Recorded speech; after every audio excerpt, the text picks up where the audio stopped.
जगात सर्वात मोठे विद्यार्थी संघटन असलेली अखिल भारतीय विद्यार्थी परिषद ही केवळ आंदोलन नसून मागील 75 वर्षात या संघटनेने माणूस घडवण्याचे महत्त्वपूर्ण कार्य केले, अशी प्रतिपादना राष्ट्रीय स्वयंसेवक संघाचे विदर्भ प्रांत सरसंघचालक श्रीधर गाडगे यांनी केली।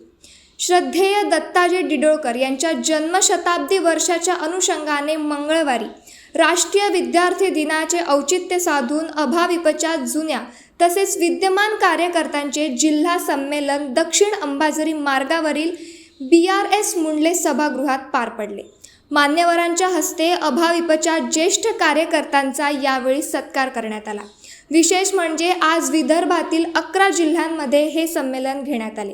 श्रीधर गाडगे यांनी अभाविपचा प्रवास उलगडताना महात्मा गांधी यांच्या हत्येनंतर कसे कार्यकर्ते संघटित झाले आणि अभाविपचा प्रवाह सुरू झाला याचा उल्लेख केला।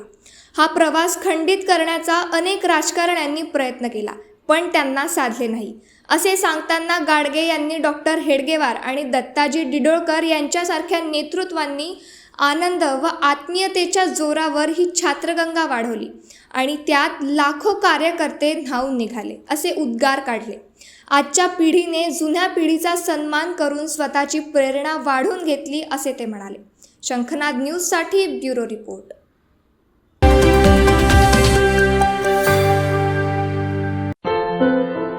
क्या हुआ बहू? माँ, पाइल्स की बहुत तकलीफ हो रही है। तो तुम गुदरोग सर्जन के पास क्यों नहीं गई?